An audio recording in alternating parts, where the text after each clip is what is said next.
کیونکہ اللہ تبارک و تعالی جب ناراض ہو جاتا ہے تو انسان پہ تنگ دستی ڈالتا ہے، انسان کو بلاؤں میں گرفتار کر دیتا ہے، انسان کو ذلیل و رسوا کر دیتا ہے، انسان کو کسی کام کے قابل نہیں رہنے دیتا۔ اللہ اکبر۔ امام حسن بصری نے اس کو سمجھایا، وہ نہیں مانا، آخرکار پھر بلا میں گرفتار ہوا۔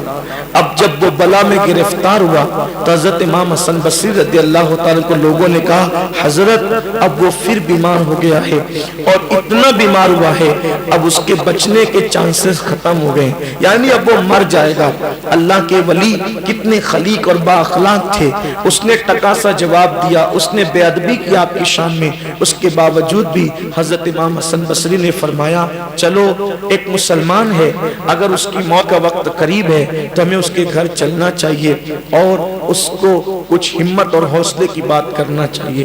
حضرت امام حسن بصری رضی اللہ تعالیٰ گئے، جب دیکھا تو وہ تڑپ رہا تھا، مچھلی کی طرح تڑپ رہا تھا، وہ بے چین اور بے قرار تھا۔ اللہ کے ولی امام حسن بصری رضی اللہ تعالیٰ نے اس سے فرمایا، اے جوان کیا حال ہے؟ وہ رونے لگا اور کہنے لگا، اے اللہ کے برگزیدہ بندے، میں نے آپ کی بات نہیں مانی، میں توبہ کرتا رہا، توبہ توڑتا رہا اور ہمیشہ گناہ پہ دلیر ہوتا رہا۔ اب میں ایسی بلا میں گرفتار ہوں کہ اب میرا کوئی مونس و غمگسار نہیں، میرا کوئی غمخوار نہیں، میں بلا کے اندر ڈوبا ہوا ہوں۔ امام حسن بصری نے کہا، اللہ کے بندے کوئی بات نہیں، توبہ کا دروازہ کھلا ہوا ہے، توبہ کا دروازہ کھلا ہوا ہے اور اللہ تبارک و تعالیٰ اپنے بندوں کی توبہ کو قبول کرتا ہے۔ یہ سن کر اس نے کہا، پھر میں کیا کروں؟ فرمایا، ایک بار پھر توبہ کر، اللہ تعالیٰ تجھے پھر معاف کرے گا۔ اس نے جیسے ہی کہا، یا اللہ میں تیری بارگاہ میں توبہ کرتا ہوں، یا اللہ میں تیری بارگاہ میں توبہ کرتا ہوں، تو گھر کے کونے سے آواز آئی، اے بندے بس کر، تو دھوکے باز اور مکار ہے، جب تو نے توبہ کی ہم نے تیری توبہ کو قبول کیا، لیکن تو نے دھوکہ کیا، مکر کیا اور تو توبہ کر کے ہمیشہ توبہ کو توڑتا رہا۔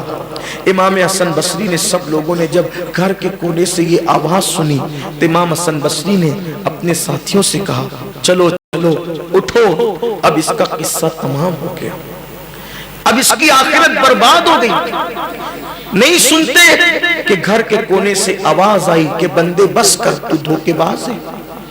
اب تیری توبہ قبول نہیں ہوگی، تو دھوکے باز ہے، تجھے بخشا نہیں جائے گا۔ امام حسن بصری نے کہا، اتنا سننے کے بعد اب یہاں بیٹھ کر فائدہ کیا ہے؟ روتے ہوئے امام حسن بصری اپنے گھر کی طرف چلے گئے۔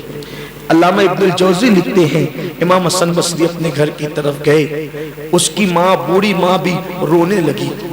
وہ بھی رونے لگا۔ اب کیا؟ اب تو آواز آئی قدرت کی طرف سے، غیبی آواز کہ تجھے معاف نہیں کیا جائے گا، مگر قربان اس جوان نے کہا اپنی ماں سے، امی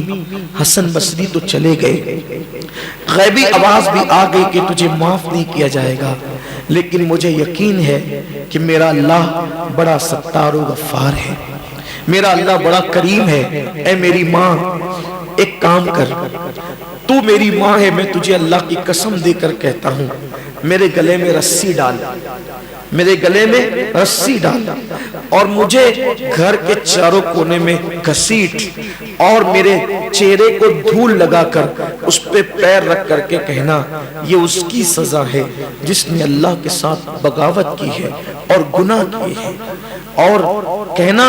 کہ اللہ تو کریم ہے، تو مہربان ہے، تو معاف کرنے والا ہے، مولا تو وہ ہے جس نے 50 سال کے بعد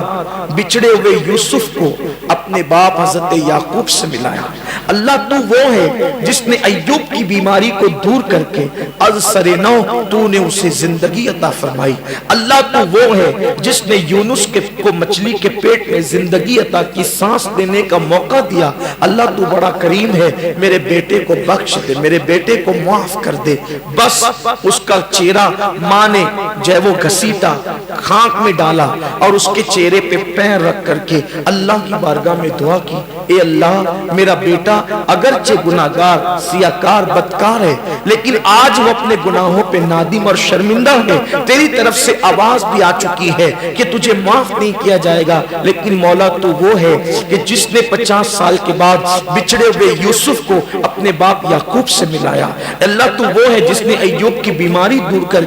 اثر نو سے زندگی عطا کی، تو وہ ہے جس نے یونس کو مچھلی کے پیٹ میں جو ہے وہ سانس لینے کی توفیق عطا فرمائی، مولا اگر تو میرے اس بچے کو بخش دے گا تو تیرا نقصان اس میں کیا ہے؟ یہ کہہ کر ماں بھی رونے لگی اور وہ جوان بھی رونے لگا۔ غیب سے آواز آئی، جا ہم نے تیرے بیٹے کو بخش دیا۔ اور یہ آواز صرف گھر میں نہیں آئی بلکہ حضرت سیدنا امام حسن بصری کے کانوں تک بھی پہنچی کہ اللہ تبارک و تعالیٰ نے اس کو بخش دیا اور اس کو معاف فرما دیا۔ میرے پیارے آقا صلی اللہ علیہ وسلم کے پیارے دیوانوں، اللہ تبارک و تعالیٰ کی رحمتوں کو بس بخشش کا بہانہ چاہیے۔ اللہ کی رحمتیں بخشش کا بہانہ تلاش کرتی ہے، اور یہ